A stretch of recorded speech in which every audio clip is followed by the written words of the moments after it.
Greetings YouTube, welcome back to Brown Girl Blue. My name is Tabitha, and on this channel I am talking about my childhood memories growing up in the Jehovah's Witness religion.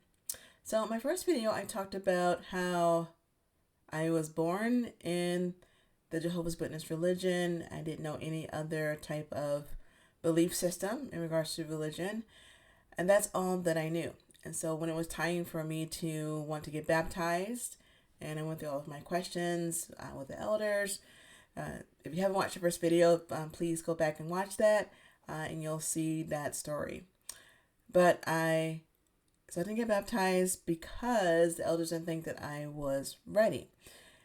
But I'm going to tell you a bit more about that story. So after I didn't get baptized, and I was heartbroken, was crying, and I just didn't understand what I had did wrong or what else I needed to do to prove that I was ready to serve Jehovah in the best capacity that I could as someone who was 12 years old. And it was actually I was 12 or 13. I can't remember. I was 12 or 13 years old when I got denied baptism. But then after I got back home from the assembly, as I said in the first video, when Jehovah's Witnesses get baptized, they don't get baptized in their place where they have their weekly meetings. They actually go to off-site, either convention center or some other place where witnesses who live in different regions of the country, they gather for these conventions. And they'll have a convention during the summer and a convention during the fall and winter months. So when we got back from, this was a fall convention, so we got back home, I was just heartbroken. And the first time we went back to the meeting, the rumor mill had started as far as why didn't this young person who was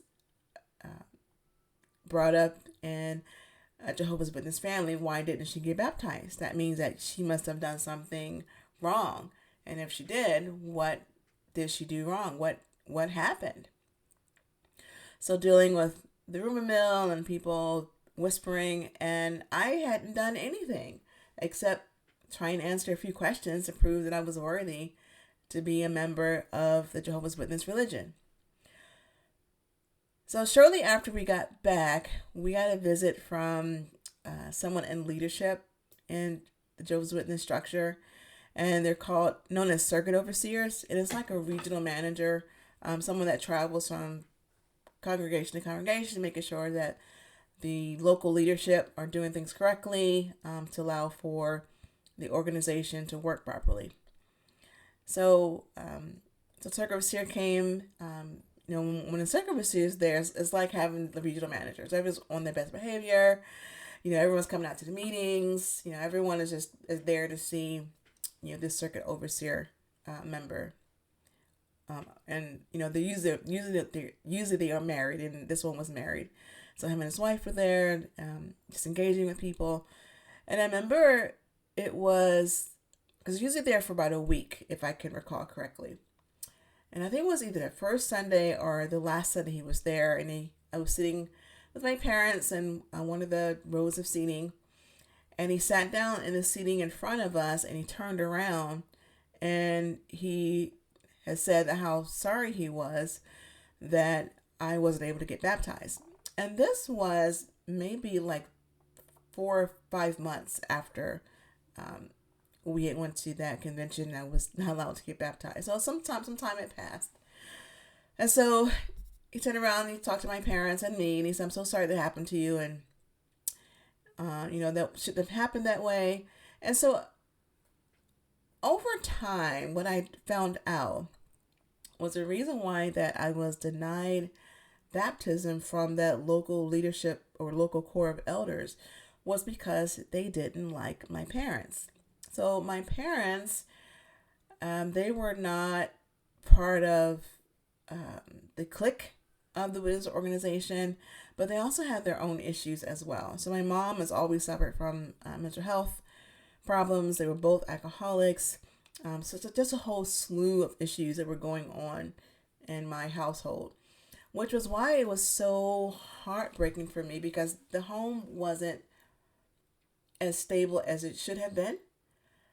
So I was really holding on to my faith and my belief in the Jehovah's Witness religion and in God. I had a very close relationship with God.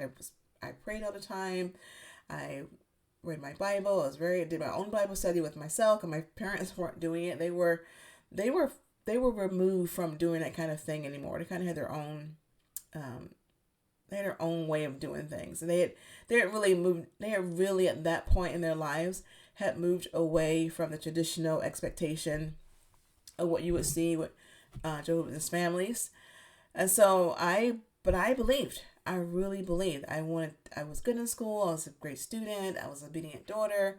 I really did toe the line in regards to how a Jehovah's Witness should behave. So I was holding on to that promise of baptism because I wanted to be in the service of Jehovah. My heart was really in tune to that, and I believed strongly. And so when I was denied for such a frivolous reason, of course, at that time, I didn't know why I was being denied. I naturally thought it must have been something that I did. It must have been, I didn't answer well enough. I didn't prove to this body of elders, these men, questioning a young girl.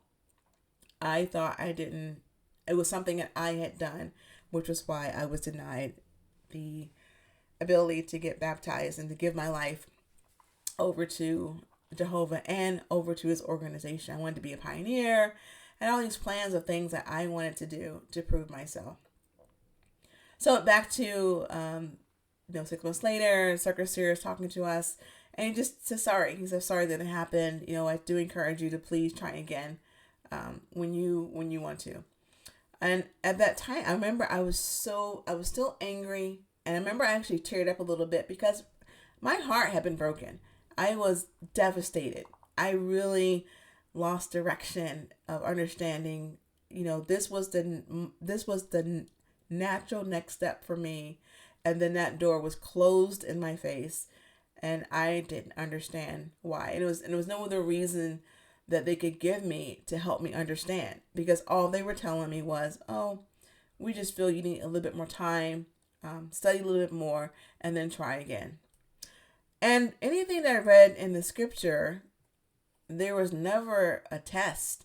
It was, do you believe? And I believed strongly. And so that just was not clear. It was not clear for me. A lot of people in our situation is always a moment where we call it waking up. And for me, even as a young person, that was when the blinders had been taken off. And I realized that, there must be something more to this than just belief. I don't think belief is quite enough. And that's when it started to pivot for me as far as what I was thinking about the organization that I was in. It just didn't add up. And so I started to have my doubts at that time. So how my parents found out about why the elders what the real reason was for me not getting baptized is they had some friends in that congregation who were kind of part of the inside clique. And they felt really bad that happened to me because I was such a nice person that they did not agree with their decision. And so they shared with my parents what really happened and why was there a reason that your daughter was denied baptism. And my parents told me, they were very honest. They said, hon, the reason why they did not let you get baptized is because they had a problem with us. And unfortunately, you got caught in between the, personality conflicts between the adults. So the weakest link was, of course, to blame the kid who just has blind faith and wants to do well. That's who you go after. You don't have an adult conversation and have a conversation from adults to adults. No, we'll just embarrass a young girl and dash her hopes, knowing that this is all that she's ever believed in, and there's absolutely no reason why she should not have been cleared to get baptized. So yeah, that was definitely very hurtful, and But I'm also grateful for that, to know the truth, because that allowed me to look at things from a different perspective, and not to be so naive about things, and just have a better, clearer vision of how people can be sometimes. So I did finally get baptized when I turned. I was still in high school. I was in high school at the time, so I think I was around 15 years old when I got baptized. And this time when I went, it really was just a technicality and something that just needed to be checked off. So I didn't even study this time. I just set up my meeting to go. I got my, I think it was one person who was in an original group, because it's several elders in each congregation, and the first group that interviewed me, only one person out of that group was part of the second group that interviewed me. So I did my questions. I had no feeling whatsoever. It was just a pure technicality, something to just get off the list and to get it done.